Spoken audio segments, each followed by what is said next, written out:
అందరికీ నమస్కారం. నేను మిరాజ్. చిన్నమట్లపూడి గ్రామ పంచాయతీ డి అంటే డి అనే రీతిగా తయారవనుందా అంటే అవును అని మనకు తెలుస్తూ ఉంది.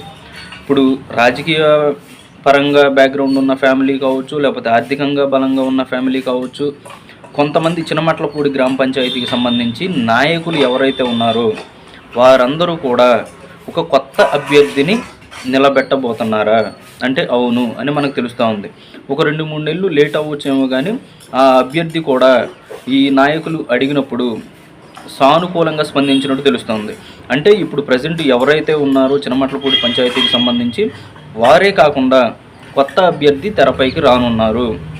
అది ఆర్థికంగా బలమైన వ్యక్తి, అటు రాజకీయ పరంగాను కొంత అనుభవం కలిగిన ఫ్యామిలీ నుండి వచ్చిన వ్యక్తి కావడంతో ప్రతి ఒక్కరు కూడా నాయకులు ఆయన వైపు మొగ్గు చూపుతున్నారా అంటే అవును.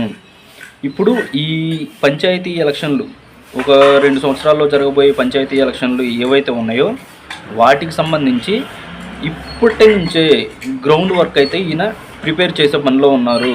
ఎందుకంటే ఆ పంచాయతీలోని కొంత మోస్తరు వ్యక్తులు ఎవరైతే ఉన్నారో వారందరూ కూడా ఈయన బ్యాక్గ్రౌండ్లో ఉండి మేము చూసుకుంటాం, మీరు ముందడుగు వేయండి, ఆర్థికంగా మీరు బలంగా ఉన్నారు కాబట్టి మీ వెనక నుండి నడిపించే బాధ్యత మాది, మిమ్మల్ని గెలిపించే బాధ్యత మేము తీసుకుంటాము అని భరోసా ఇచ్చినట్లయితే మనకు తెలుస్తూ ఉంది. ఇప్పుడు కొత్తగా నిలబడబోతున్న వ్యక్తి ఎవరైతే ఉన్నారో ఆయనకు సంబంధించి ప్రతిపక్ష నాయకులు ఎవరైతే ఉన్నారో ఆయన నిలబెడుతున్న ఆయన వైపు మారారు, లేకపోతే ఆయన వైపు తిరుగుతున్నారు, ఆయన్ని గెలిపించడానికి ప్రయత్నం చేస్తున్నారు అంటే అది ఓకే.